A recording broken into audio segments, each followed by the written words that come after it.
Hey, welcome into Strictly Speaking on the True Blue Factual Streaming Network. Thanks for being here. I'm Bob Frantz. Today we have a very special guest, and I'm going to introduce him this way, with one of the saddest sentences I've ever seen written and that I probably will ever say. Dear Dad, I know you're never going to tell me why you killed Mommy. Is that not one of the saddest things you've ever heard? It's the reality. It's the life story of Collier Landry. He was 11 when his father brutally murdered his mother. He was 12 when he testified against his father and got him locked in prison for 20 years to life, where he remains to this day. Now Collier's a cinematographer, an award-winning documentary filmmaker. He hosts one of the most popular podcasts in America. He gained widespread recognition as a creator and the subject of a murder in Mansfield, which is sparked by his own traumatic childhood experience that I just told you about. His podcast is called The Collier Landry Show. He also hosts another podcast called The Survivor Squad, and he has a YouTube channel that is one of the most popular things on YouTube with over 1.5 billion with a B views thus far. Let's welcome Collier Landry to Strictly Speaking. Collier, it is good to have you here, man. Thank you so much for having me. Thank you so much for having me. So you're an Ohio guy. I am an Ohio boy, guy. Born and bred in Mansfield, which of course is told. That's part of that story is told by the title of the movie. But you're in Hollywood now.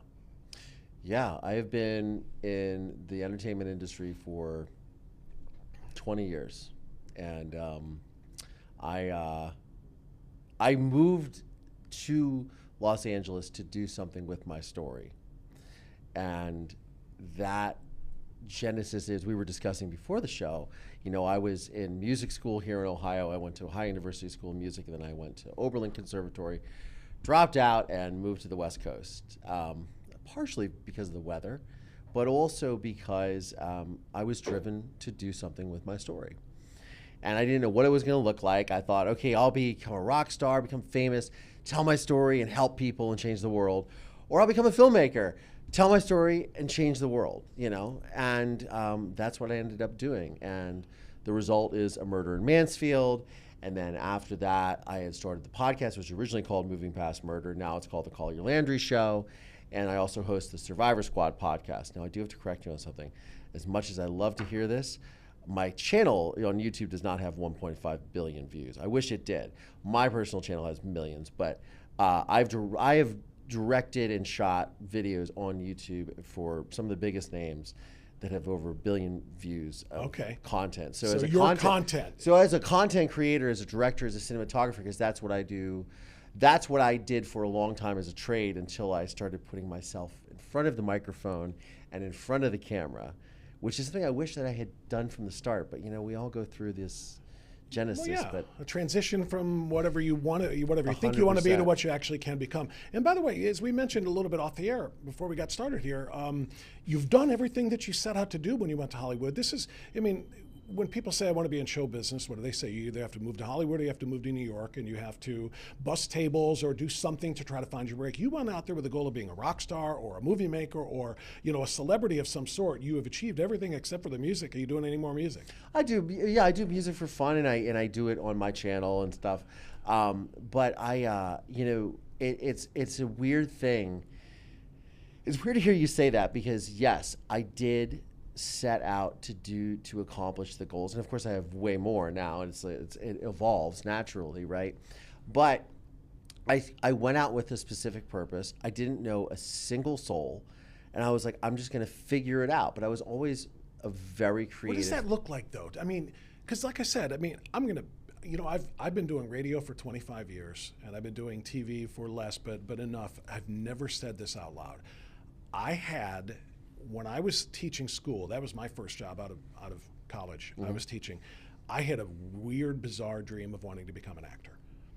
I felt like I could do it. I don't know what it was, but I and everybody that you can't do that in Ohio. If you want to be unless you want to be a stage actor or something and go to Playhouse Square, which is where we are broadcasting from right now. But you got to go to Hollywood, and I'm like, well, I can't do that.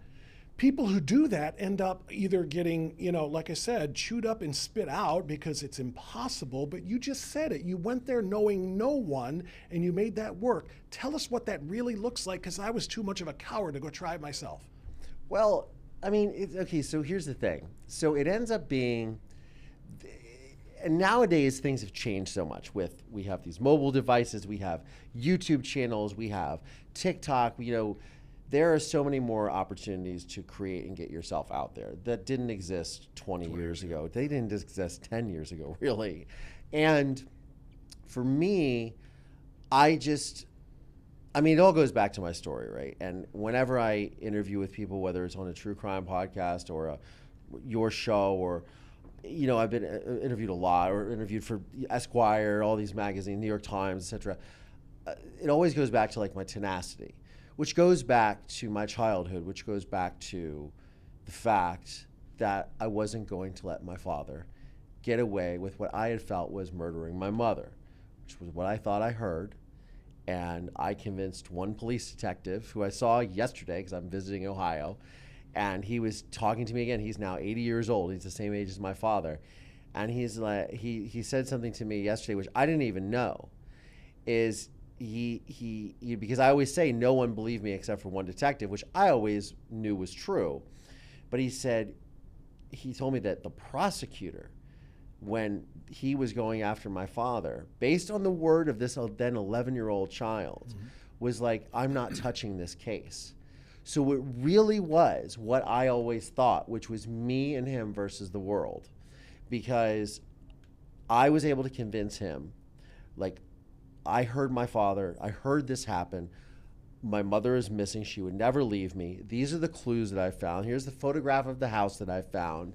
And worked with him over 25 days to lead ultimately, tragically, of course, this is all like horrible stuff to talk about, but discovering my mother's body buried underneath the house, the basement floor of a house in Erie, Pennsylvania.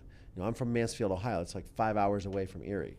So it really was him and I in this little two-person cabal trying to tenaciously push this to get my father arrested, to get justice for my mother. And, when I think about it a lot of times, it's very surreal to me, because not many people have opportunities like that. And not many 11-year-old kids are able to convince a police detective, like, I'm right. My father's wrong. I'm right. Because my father was a doctor. And, in a small town in the Midwest, you don't go after doctors when you're the police. You just don't.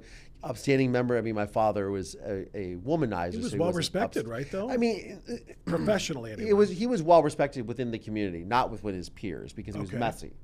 He had multiple affairs with nurses, patients. Crazy stuff, crazy shit. And he didn't have the respect of his peers. But as far as the community, everyone loved him.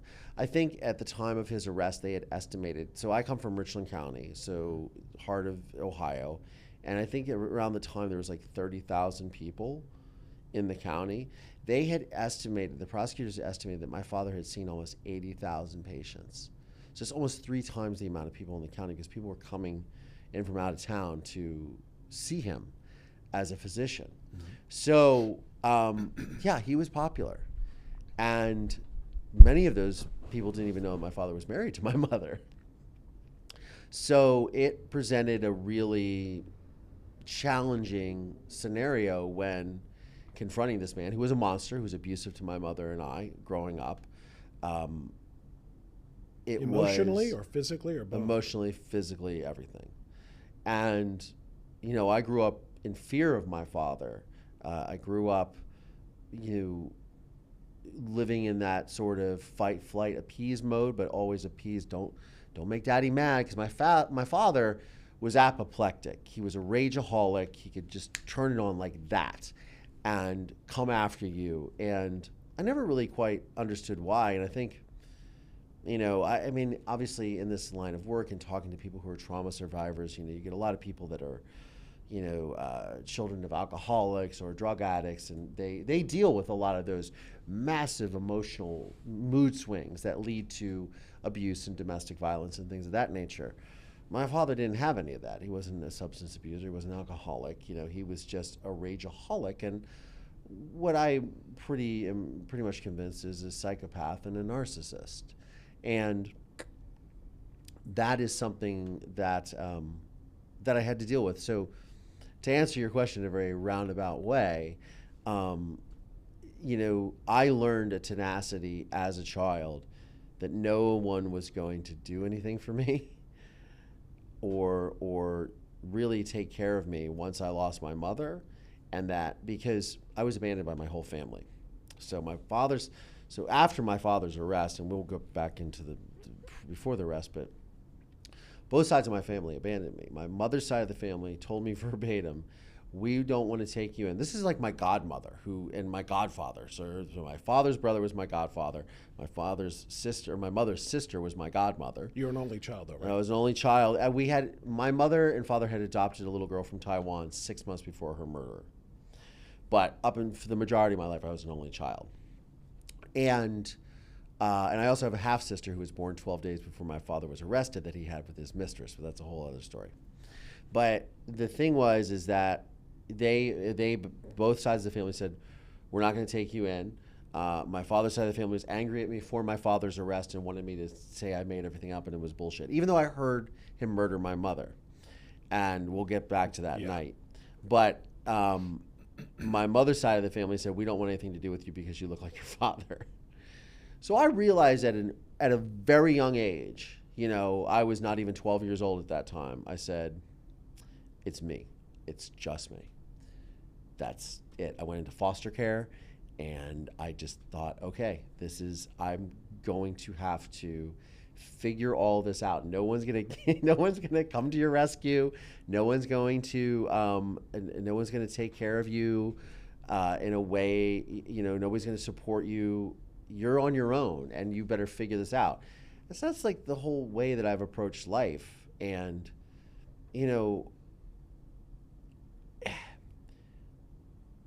It was interesting because, flash forward, I'm in Hollywood and I worked professionally as a cinematographer. So that's on films, commercials, music videos, etc.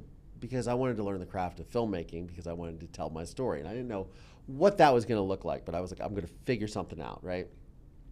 And I remember after this film was like starting to get some buzz, and this is like 2019. And it had just come out, and right before the pandemic. And I had friends of mine that I worked with, and this was before it hit like all the streaming platforms during the pandemic. But I had friends of mine that I worked with for years because nobody knew my story. A couple people knew, like, okay, yeah, Collier's from Ohio. His dad killed his mom, and he's adopted. Like that was all they really knew, because I didn't talk about it, and I wanted to leave Ohio. Because, for a couple reasons. I wanted to go where there's beach and sunshine and ocean and there's an endless creative possibility, because that was the thing that got me through everything. All helped me cope with what I was dealing with as a child and as an adolescent, teenager, is diving into the arts. Like that's really what helped me. And I wanted to go to a place that I felt that was really accepted. And this place like California, beach, warm weather, beautiful. That's what I want. Creative types, Hollywood, that's what I want to be around.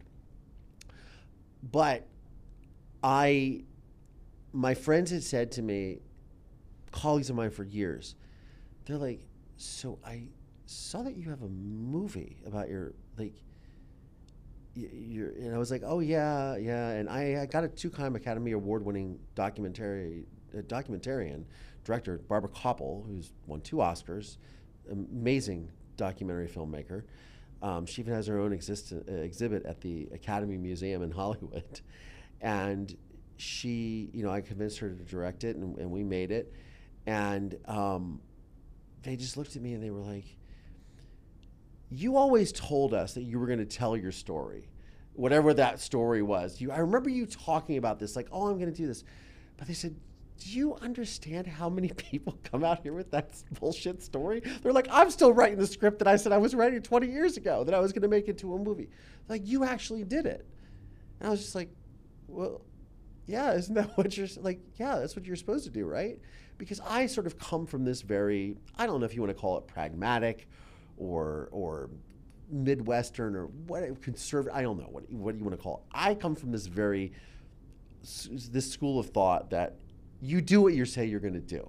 You don't bullshit. You don't futz around. You mean what you say. You do what you say, and you get it done. And then you stand back and you kind of fold your arms just like you're doing, and you go, "Yeah, I did that. Okay, what are we doing now?" You know what I mean? I think that, not to divert onto another subject, but I think a lot of that is lost nowadays. Is that sort of that chutzpah, for lack of a better word, that tenacity, that drive. And that's what I took with me to LA. Like, nobody's going to hand me anything. Nobody was there for me when I really needed it. Why are they going to be here for me now? And that's not to say like you approach life with an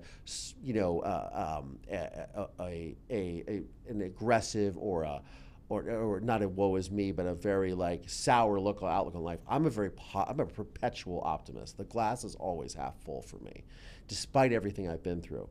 But you go with this sort of nuts and bolts mentality of like, they're not handing out sitcoms at the airport.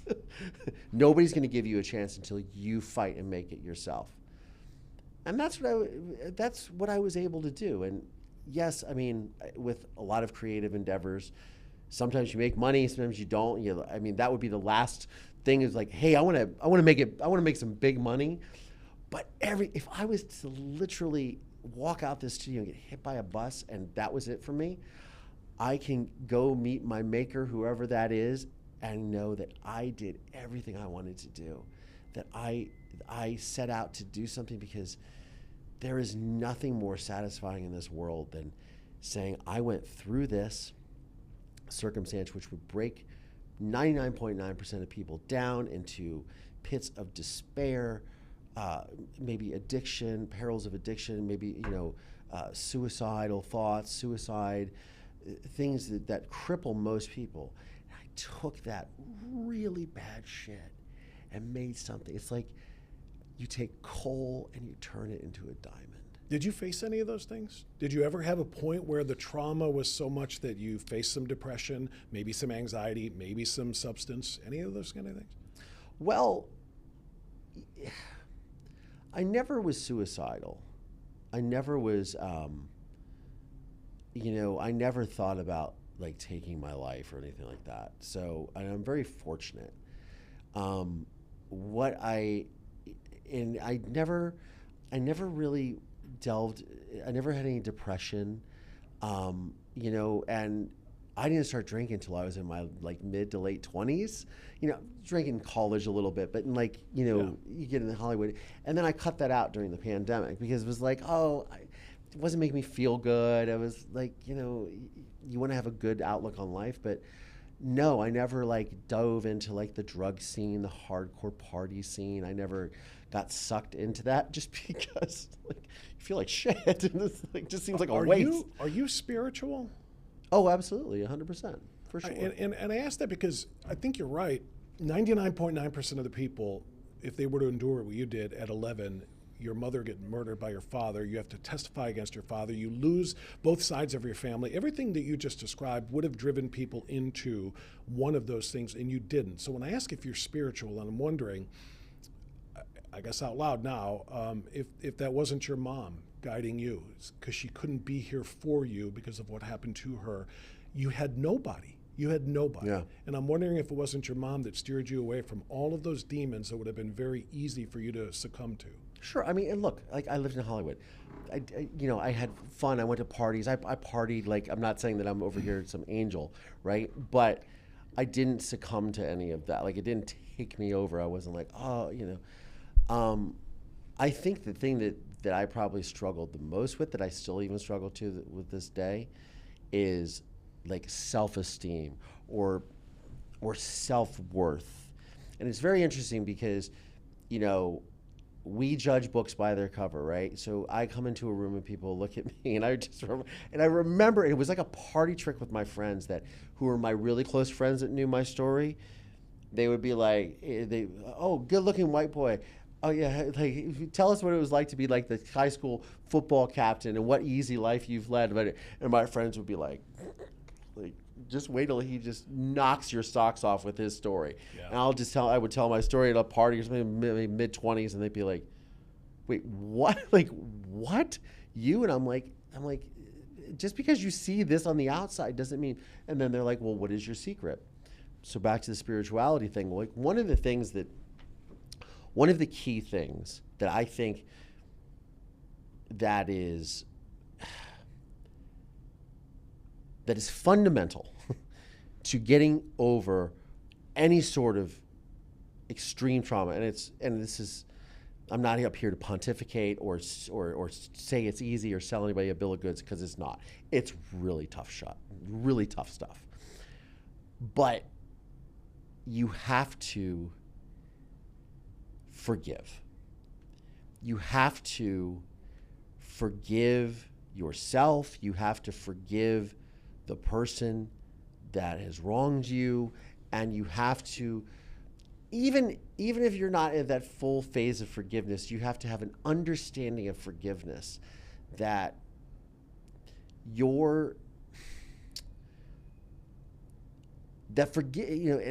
so let me add another story here. I'm in the Dominican Republic. This is 2010.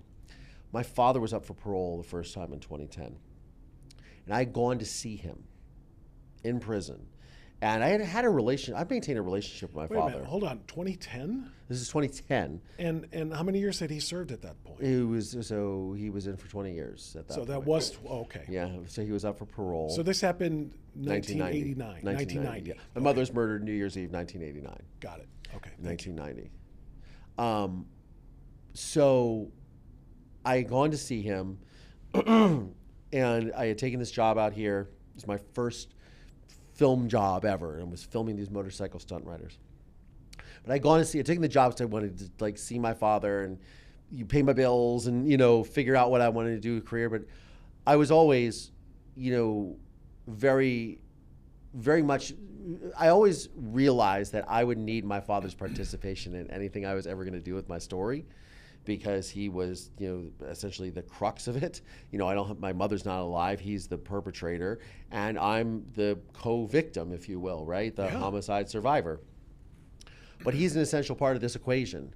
And I cultivated a relationship with him, and I'm going to get to this, how this relates to the forgiveness aspect. But I asked him, I said, because he wanted me to testify for his parole on his behalf. Now, mind you, I knew that he was not going to get paroled, because everyone and their brother was coming out against him, and he knew that. And I knew that I wasn't in a position to say, oh yeah, he's going to be paroled and he'll live with me. I didn't have any money. I couldn't do anything for him. And my life was crazy at the time, and I was just a starving artist, right? And my father, I asked him about the murder, and he said, well, it was his fault that my mother died. I was like, well, this is about as close as we're going to get right now to the him admitting anything.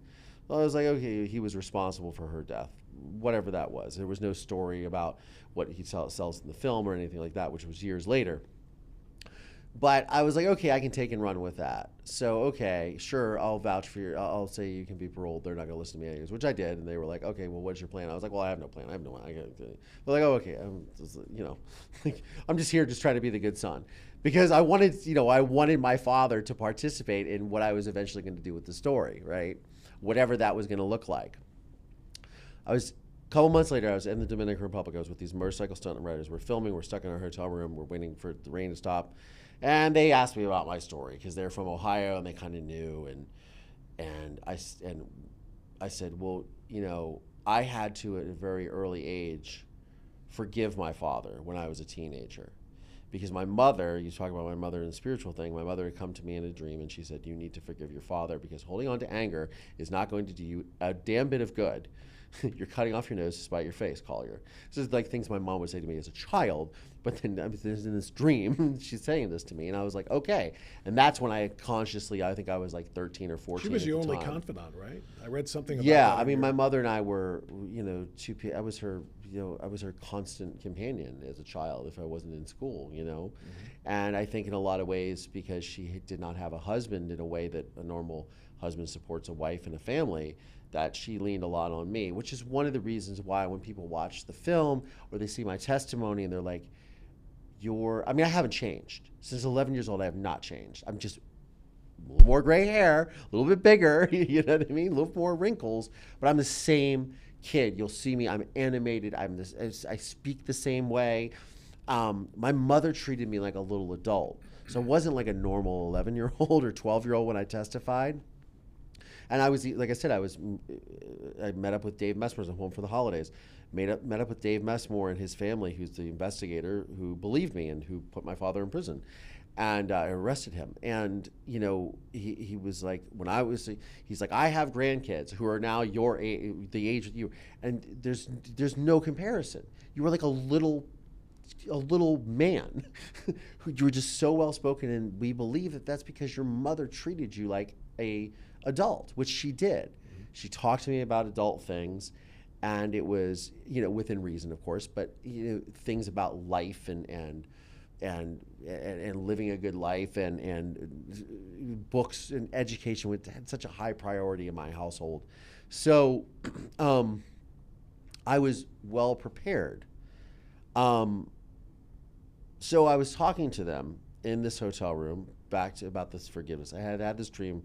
I talk about it when I was a child, when I was a teenager, and when I forgave my father, when I had that moment of forgiveness. And one of the guys goes, "How can you forgive somebody who could do that to you and your mother? Like, what a piece of shit! Like that mother, I would not be able. Like absolutely hell no." And I said, "Hold on, man. You're looking at this the wrong way. It's not about him. It's about me. It's about my journey and me taking hold and saying, your bullshit has no power over me anymore. And taking that and saying, I forgive you. You don't it's like forgiveness is not like condoning or saying it's okay or anything. It's saying this isn't going to have a hold on me as far as moving forward with my life. Now, will I still have questions? Absolutely. Will I still want answers? Absolutely. But this is not going to cripple me or affect me in this way where I can't move forward with my life. And I think that a lot of times, whether you call it hubris, pride, whatever, ego, whatever, we don't allow ourselves to have those moments where we just let shit go. And we go, I'm not going to let this have power over me. And not to be ethereal about it, but I think a lot of that leads to like dis-ease and bad relationships. And not that I haven't had my share of bad relationships, but it leads to inviting more trauma, inviting more trouble, inviting a lifestyle that is not conducive for giving yourself a positive outlook on life. Okay. So, I don't know. You asked. 4,000 follow-up questions. Yeah, sure. And I get time for maybe 2 or 3. I don't know. I'm so sorry. No. That was brevity is not my specialty. No. Well, you know what? One of them is this cathartic for you? Because it seems like every time you tell the story, and when you talk about it on your podcast, you're healing yourself a little bit every day. Yeah, and I think also the thing that I learned as a child is that like it's not about me. It's about it's about the journey. It's about taking people on the journey. It's about sharing your experiences with the world so they can take something away from it. I mean, that's the thing with the podcast or the Collier Landry show on YouTube, is when I talk about the story, is people really gravitate towards me because they want to know what my process was. Like, what led you through all of this, or how did you get to this point in your life where you are so knowledgeable, where you even... And to me, it's just like, I don't even think about it.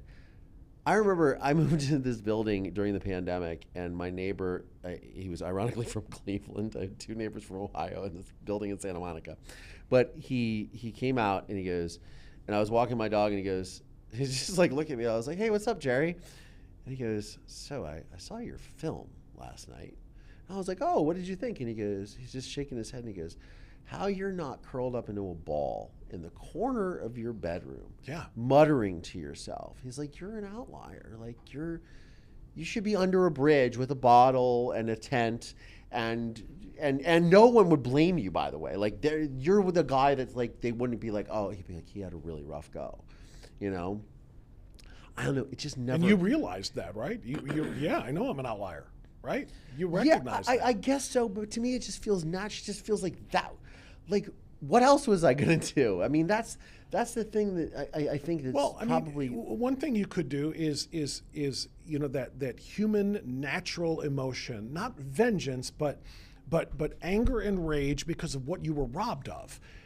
First of all, you robbed me of my childhood, Dad. Sure. And second of all, you robbed me of the one person that I had I could confide in, the one person I shared your abuses with, sure, which is my mom. And so I want to go back to what I said at the very beginning of the introduction here.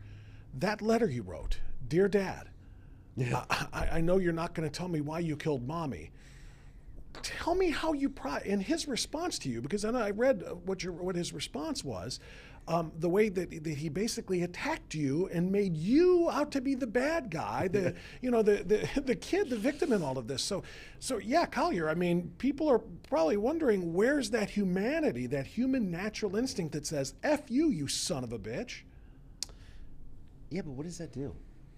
Doesn't do anything good. I think you laid it out, man. You're right about it. Doesn't bring my mother back. It doesn't change my childhood. It doesn't do all that. But most people can't control that anyway, and you do somehow. Yeah.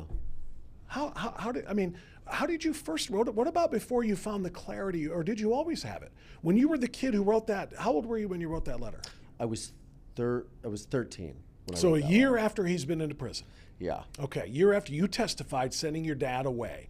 Yeah. You write to him and say, I know you're not going to tell me, but I have to ask. Mm-hmm. And then he assaults you verbally or in written form. He assaults you in response to that. You couldn't have had the clarity at 13 that you do now. I would just imagine that alone would be enough to drive you to a different kind of a place and a different kind of mindset than the one you ultimately adopted. I mean, yeah, and this might sound like total bullshit to your audience, but it is the absolute truth.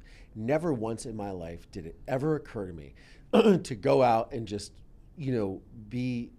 become an asshole because life handed me a shitty hand in the poker game.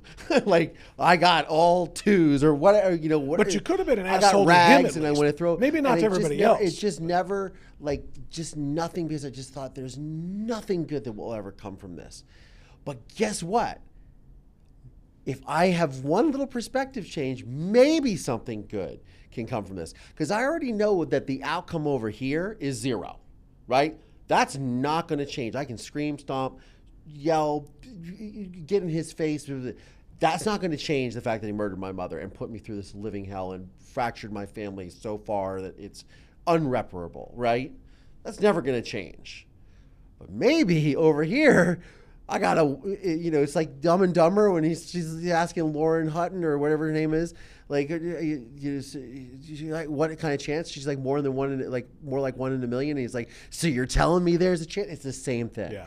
You're telling me there's a chance to turn all of this bad, crazy shit around and do something good? There's 1 in 10 million chance? That's a lotto ticket I'll buy. I'll sign up for that. And maybe that just sounds like total jargon, but it really is true. It really is. Like, you just have to have this. Let me put you on the spot, though, Collier. Sure. I don't want to say it's easy to do what you're saying you're doing right now, not at all, but it's easier because he's still in prison. What if he had gotten paroled? What if he did 20 and he's out? Do you have a relationship with him right now, do you think? Well, I mean, I had a relationship with so one of the things is I had a relationship with him the entire time he was in prison. And all of it was because I realized at a very young age, after writing that letter, I know why you're never going to tell me why you murdered Mommy in this letter. I realized that, okay, this is a surface relationship, and this is who my father is, and I need to just accept that part of it. Now, one of the things that I did deal with a lot, and it never led to depression or anything like that, but it certainly led to frustration, was being viewed under a lens of people who looked at my story. I mean, if you had a daughter and she brought me home and you're like, hey, what are you doing? And he tells you this story, you're going to be like, what? I mean, that's just human nature. I would probably do the same thing. I'd be like, wait, hold on, you're not dating this guy, because you think the worst, right? I'd be asking, is psychopathy hereditary?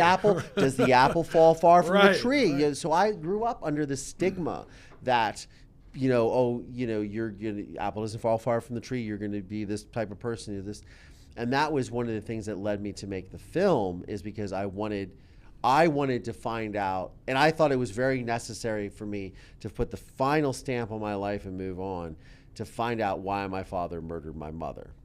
And that's what I ultimately confront him in the film about. But what I do is, a spoiler alert, not to give it away, it's called A Murder in Manslaughter. You can watch it. You can get on my website, my YouTube channel.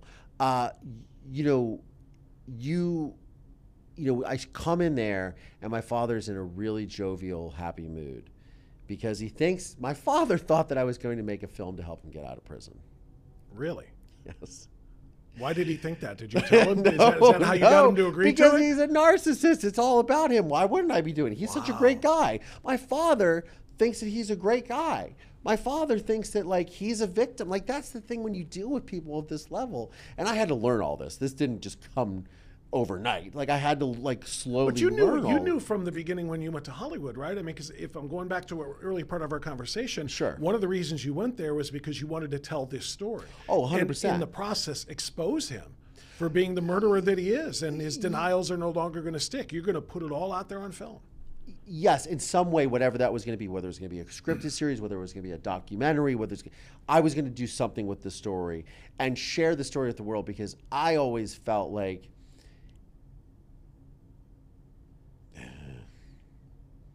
this is the portion where I get a little misty. I always felt like when I was 12 years old, and you talk about dark times, right? And so here I am in foster care. My whole family has abandoned me. And I'm literally in the nadir of my life, right? And I'm getting ready to face down this monster in court who has completely destroyed my life and my family's life and everything. And by the way, if he doesn't go to prison, I'm going to go back and live with him. And I'll probably never stop being reminded of the time that I tried to put Dad in jail for killing Mom. And I had to find this strength. My God. If I had had somebody like me, if I was able to, like, put on a podcast or a YouTube or read a book or a magazine article and find somebody who made it through what I was going through, that was like the ultimate driver, because I was like, I'm going to use this situation to heal myself, and I'm going to change one person's life, because there's a kid out there who's facing something so similar, and they're going, am I going to make it? And I would have just loved to have had somebody go, they got the blueprint. I had to make that person up in my mind, and I had to go, that's you in 20 years, Collier, is this guy. You know what I mean? You're doing something with this. Like, I had to imagine what that person looks like. I had to create that archetype for myself to follow as a child. That's an incredible amount of self-awareness that you had to do that for yourself and to help somebody else. But I want to go back to that interview where you went and saw him. Yeah. And I'm, again, quoting from the Esquire article that was done on you and the interview that you did. He said to you at that point, he victim blamed and blamed your mother and said she tried to kill him. She came at me with a knife. She came at me with a knife, and then I fought her off, and she hit her head on that table. So it's one thing for him to kill the rock in your life, which was your mom. It's another thing now to blame her and say, she tried to kill me.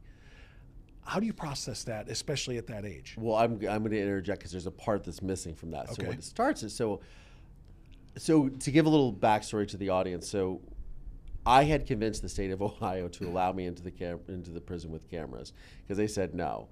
And I had pitched it like, look, this is a great father and son healing moment. He'll admit his guilt, and we'll have this whole come to Jesus and kumbaya, and it'll be a great thing. Which I guess in my very altruistic sense of the world, I thought, yeah, that could happen. What I didn't say is, like, I don't think that's going to happen. But I didn't tell them that. I was like, And my father also always asked me for an opportunity to tell his side of the story, or to he wanted for his parole and all this stuff. And I'm like, okay, I'll give you. My mother used to say this thing to me when I was a kid. She's like, if you give a man enough rope, they'll hang themselves. And so we were discussing like how to approach my father, right? I was like, do I softball some stuff, or do I come at him with both barrels? And I remembered that letter because I had done a scripted pilot about my story, and we had found that letter, me and the writer, years before, but I had never read it. She just mentioned to me, she said, do you remember this letter you wrote your father? I was like, oh yeah. And he sent it back to me. So I used that letter to open up the conversation with him, and I read him that whole letter. It's the first time I've read it since I was 13 years old. And, and I'm getting emotional in it.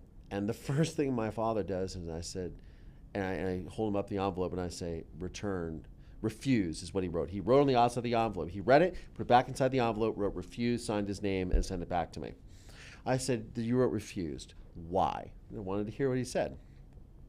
And he goes into this whole diatribe about how at that time he was in a really the lowest point of his life. I couldn't believe. I think for me, I was just like, I just expected it. But I think everybody else is like, this is where you're going to this. How he was in a low point, how he even contemplated hanging himself in his prison cell. He was contemplating suicide, but he knew that wouldn't do me any good. It would leave me with unanswered questions and all that. He's trying to sound magnanimous in this whole thing, and it's so egregious, and you're just like... Well, at this point, he still thinks you're trying to make a movie to help him get out, right? So he's got to come off good. Because when he comes in the room in the film, he's in a, like I said, jovial mood, and then I say to him, for the first time in my life, I said, one of the things I've always been concerned, I've been obsessed with, or I've been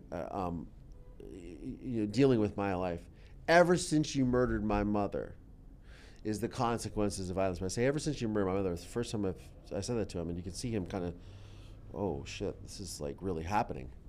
And I read the letter, and he goes in this whole thing, and then I start telling, like, why don't you tell me the story? Tell me what really happened. And then he launches this whole thing that my mother, so the murder happened upstairs in our house, or at least the initial part of it, I would assume. I woke up in the middle of the night. I heard what I thought was a scream, and then I heard two loud thuds, separated about a minute apart, and then I could hear my father's voice muttering. And I was frozen in my bed, and I was thinking to myself, do I get up? And I was like an asthmatic little chubby kid. This is the dead of winter, New Year's Eve, 1989. 11 years old. 11 years old. And I'm like, and I'm like, okay. And I hear the footsteps come down the hall, and I always slept with my door open as a child. And I'm laying in bed, and I'm looking at my Batman clock on the wall, so that's how I knew what time it was. It was 3:18 in the morning. And I'm laying like this, and I can see out of my peripheral vision the feet stop in the doorway. And you talk about spiritual, my mother. Everything inside my body was saying, don't look up. Because I know if I had gone, I wouldn't be sitting here. Because at that point, there's no issue to make the hole a little bit bigger and say she ran away with the kid. So, the next morning when I confronted him and he said, we're not going to call the police, he made up this whole story. The story was, she came downstairs, they had gotten into a fight, and I said, well, what about the thuds? I'm telling you, this is when I was 11 years old. I said, what about I heard these thud sounds. He said, my mother threw her purse at him, so that was the sound that I heard. It wasn't a purse, it sounded like a body hitting a wall, as I describe in court. And then he said that my mother, they got into an argument. She left. She threw her credit cards at him. She didn't even get a jacket. She walked out the back door, walked down our driveway, and got into a car that was waiting at the end of the driveway. He had run to get his glasses to see the car at the end of the driveway, and then it left. That was his story. So then in the film, he's telling a whole other story, which is she came at him with a knife. Mm-hmm. He pushed her. She slipped, hit her head on the furniture, and he blacked out, and then he panicked, and then I would say to him things like, okay, well, because her body was found with a plastic bag around her neck, which they said she was suffocated and she was bludgeoned in the back of the head. Like he bludgeoned her with, they think, was with a hammer. And I didn't even know that until you see it in the film. Like, I had no idea about the skull smashing thing. So I asked him, and I said, you smashed the back of her skull. No, it wasn't scratched. I was like, it's on the autopsy report. Well, it's cracked. So what happened there? You know? And he said that he put the plastic bag over her head because he didn't want to look at her. Yeah. He said he tried CPR. Like, and I'm just like, you're lying. Like, tell me the truth. And I say, and I'm imploring him, and I'm pleading with him almost. I'm like, not only do I want you to tell this for me, but this is for you. This is your opportunity to come clean and tell me. And he just can't do it. Did it make you sad or angry that he wouldn't just come clean? Just give you that closure. Give me what I need. But the thing is like, in the moment, to answer your question, it made me sad. It still makes me sad. But I also realized at that moment that the one haunting question that was in my head, because the same blood that courses his veins courses mine, at least 50% of it, I realized in that moment that I was not my father. And that was like the last little piece of it. I didn't need him to tell me that how he did it, what happened. I didn't need that for closure. A lot of people feel like no, but just yes, I did it and I'm sorry. Yeah, well, I mean, how much would that have meant to you to say I really regret it? And maybe it took me 20 years or 30 years to realize it, but I'm sorry. What would that do for you? Or nothing now, because you found a different place and a different way to. I think if anything, you know, I talked about it with the therapist who's in the film, Dr. Dennis Marikis, and we were talking about it, and he said to me later on, he goes, you know, the interesting thing, and he was totally right. He says, if your father had said, okay, I did it, this is why, blah, blah, blah, he's like, that would actually probably have the reverse effect on you, because it would make you have more questions and go down more rabbit holes and be more curious about like why and who's involved and all these things. And this way there's a closure of that you are at peace with, whereas you might not have been in that situation. And I was like, that's spot on, man. Good therapist. Because, you know, I sit here and all we can do, anybody's watching right now and who's heard your story or heard your podcast is probably trying to put themselves in your situation, what I would have done. What I would have wanted to know, had I been able to get him to acknowledge that, yes, I did it, was what you said a few minutes ago. If I had looked up, were you going to let me live? Because I just, there's an element to that. And again, you know, the fact that you had to consider that at 11. I can't remember if I asked him that in the film or not. I can't remember if I say anything about that. Because you can't ask it until he says, yes, I killed your mother. Yes, I admit it. Because the denials. I don't think I asked him about anything like that. Let me ask you something else. But he took me, you know, so my father, one of the things that is interesting, so the entire time, so it was 25 days between 26 days really between when my mother went missing and when they found her body. So there was 26 days that I was gathering evidence and reporting back to the police, because I would go to school. Like when Dave Messmore came to our house, I couldn't talk to him. I said, give me your card. Tomorrow when I go to school, I'm going to call you and I want you to come down. And so I met with him. That was our first initial meeting. And I gave him the whole rundown of my parents' relationship, my father's proclivity for violence, the girlfriend, everything I knew. The way that my parents' divorce was going, I mean, all this stuff. And over that 25-day period, I'm like reporting back. I see scratches on his hand, cuts on his hands, bruises. My father his behavior starts being really weird, and he's already prevaricative to begin with. And he's, you know, this is a man who was obsessed with like violence on television that used to call me a little, you know, I don't like saying these words, but he used to call me a little faggot. He used to call me a pussy because I didn't want to cover my eyes if there's a bloody scene or a sex scene or shooting in a movie, because I was a kid, right? That's what I was raised to do. Like, don't do that. And he would say, oh, your mother's turning you into a little faggot and blah, blah, blah. You know, just really vicious, vile stuff. And then all of a sudden he became hypersensitive to violent. I get a Nintendo that year for Christmas, and I'm playing a fighting game. He's like, "Oh, this is a violent game. I wouldn't." And I'm like, "Who are you?" But I started noticing all these behavioral. You beat me on the regular. What are you talking about? Exactly. You were just a violent person. What is going on?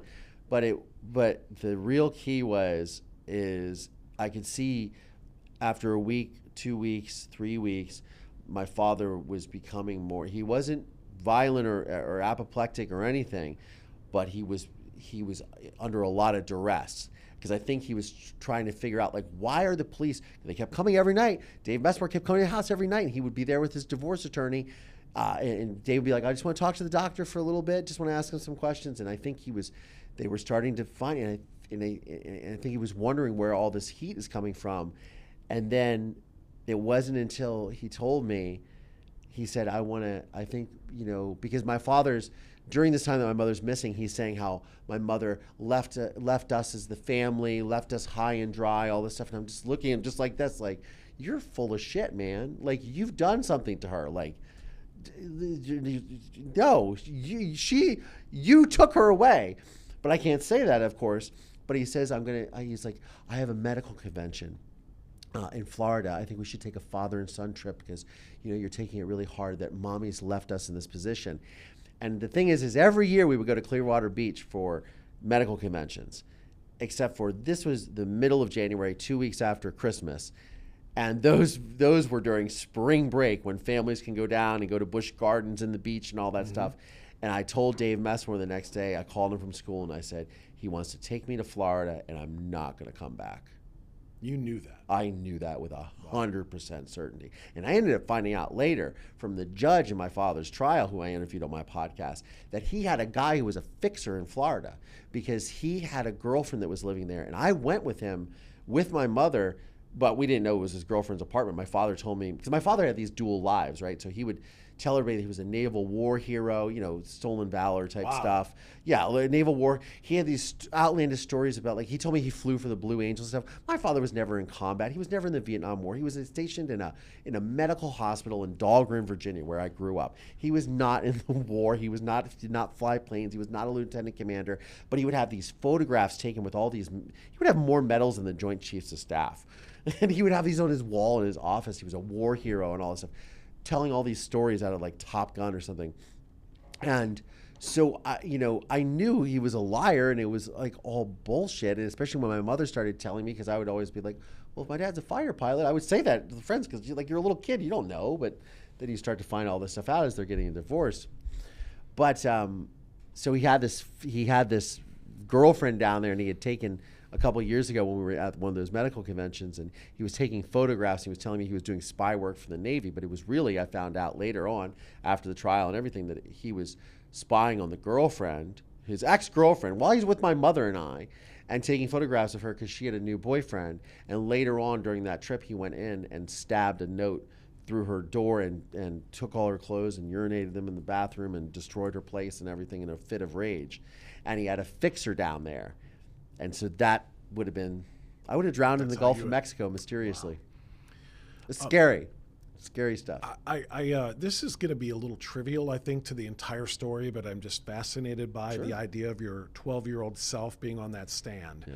And I'm wondering, how hard did the defense attorneys come after you on cross? They had to try to break your testimony, right? So they did, but but you're kids. So. Okay, so this is the thing. And I was talking about this yesterday with Dave, because my girlfriend Tara was there, and she was asking about me, and she's like, so you guys never talked to me? Like, no, that's illegal. You can't coach a witness. And by the way, we didn't have to coach him. People say to me all the time, they'll watch the film, or they'll see my testimony or something, and they'll go, your stuff was like it was rehearsed. You were so poised. You were just you were so relaxed up there and so confident in what you were saying. And it's like they had to have prepped you. They had to have coached you. And I said, here's the thing. When you're telling the truth, it comes out so pure that it flows, because it's the truth. And it's the easiest thing to remember. So of course it sounds natural, because it's the truth.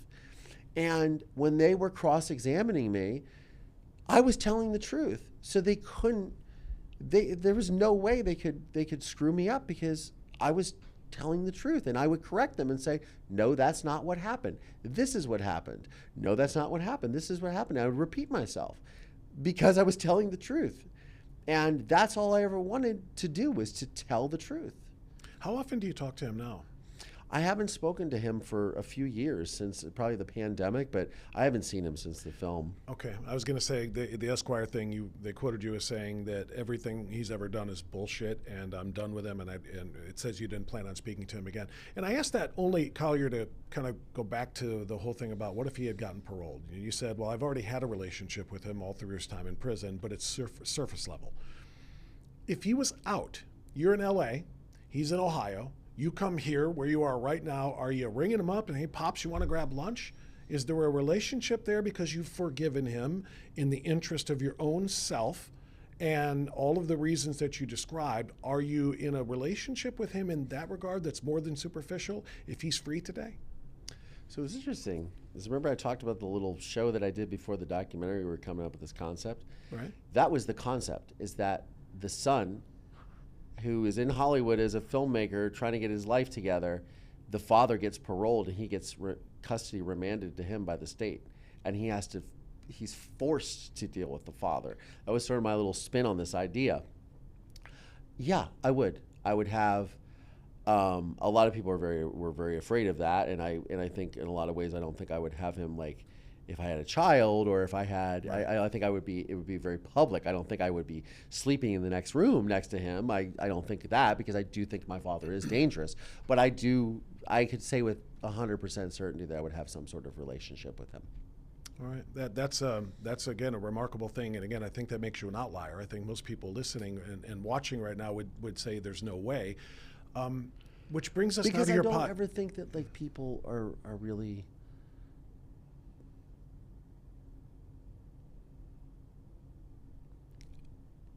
I don't think it's fair for me to give up on him the way that he gave up on me. Wow. In that way. And I don't think my mother would want that. And my mother didn't want that. But I'm happy with where I think about his, he's 80 years old. So I hope this man lives till 120, because then I got some good genetics. But I think that if you're eating prison food for half your life and you're not exercising, I think I'll make it to 75 pretty good. But I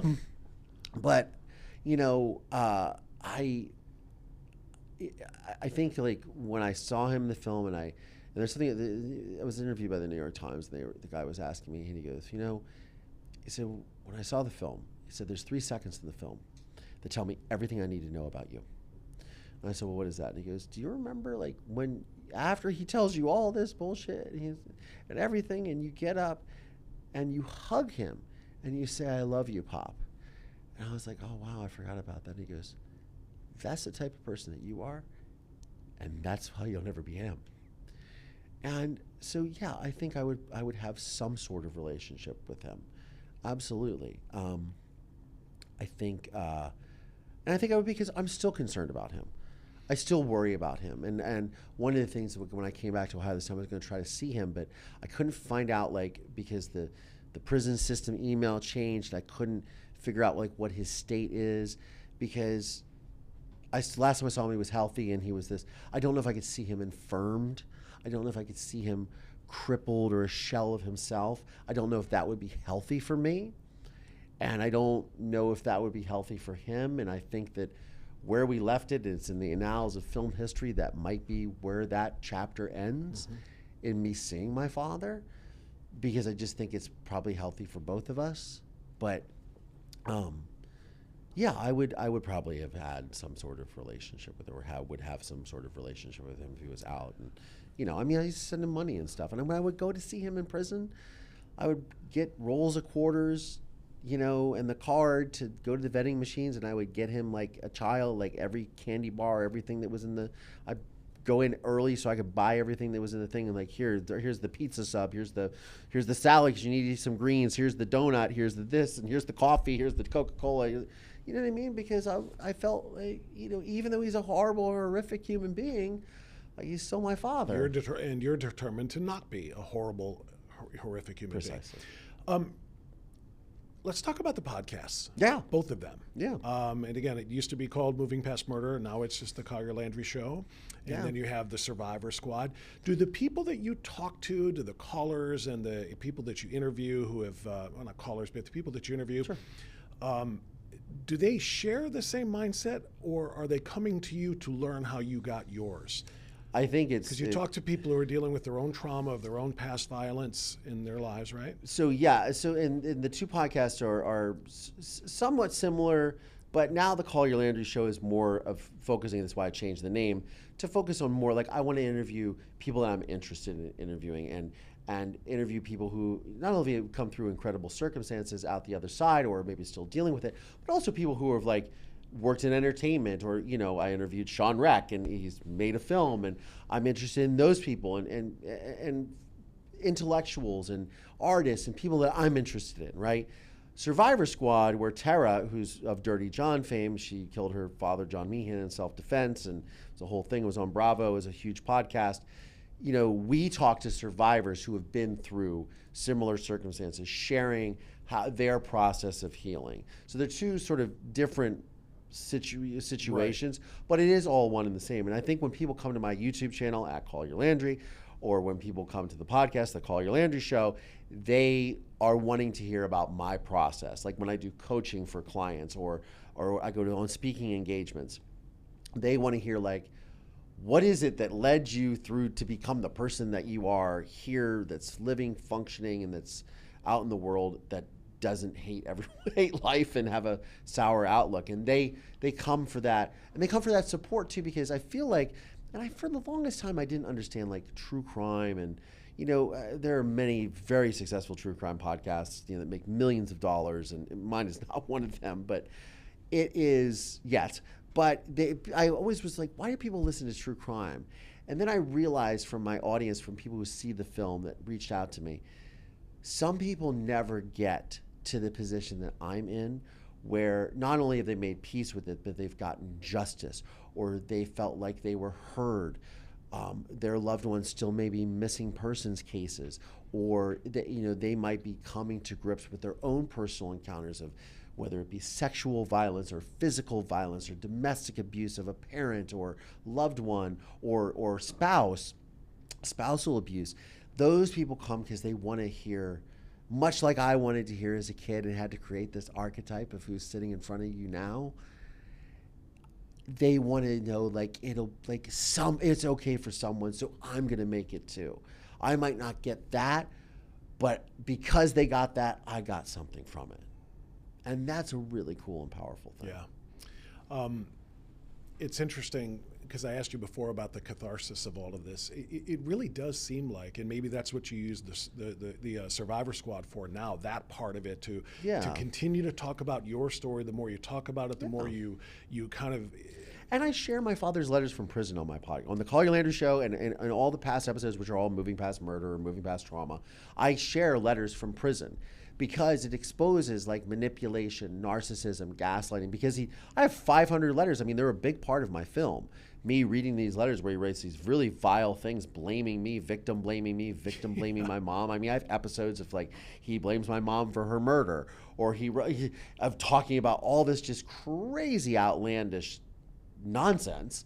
And after the fact that he's already incarcerated. I mean, one of the things that he did is he raised a lot of speculation of whether my mother's body was her own. And the Akron Beacon Journal, which was a very well-respected investigative journalism publication in the mid-'90s, they did a piece about it, and I actually authorized my mother's exhumation of her body to do a DNA test to see if it really was her, because there was a lot of speculation raised. There was autopsy discrepancies, and of course, as we all know, it was her, right?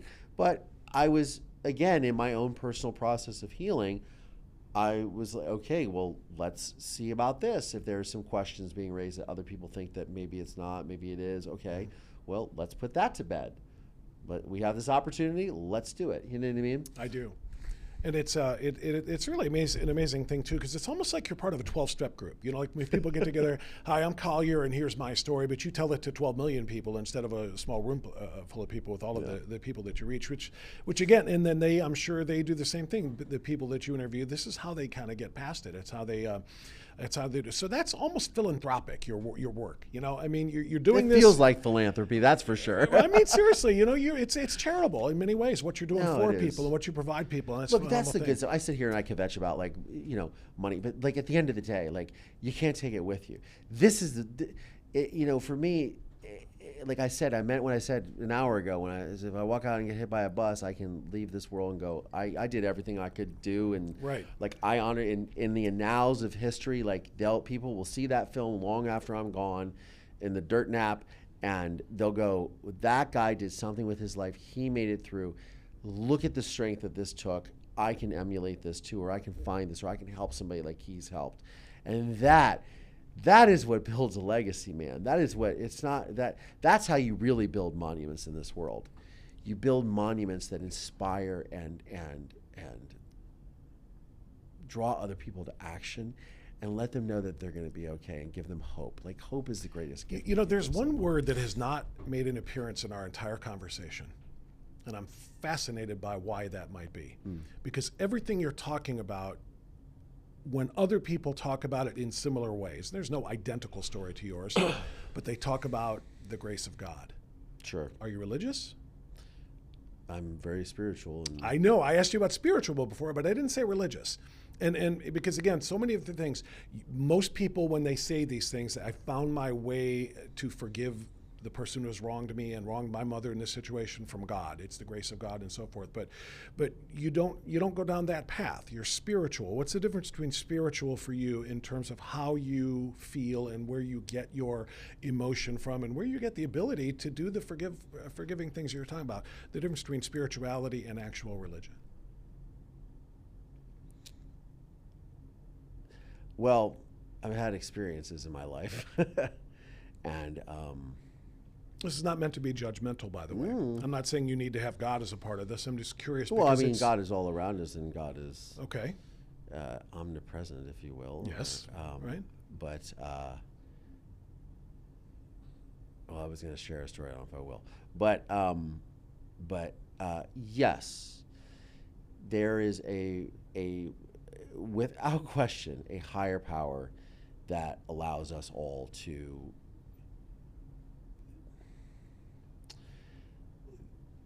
There is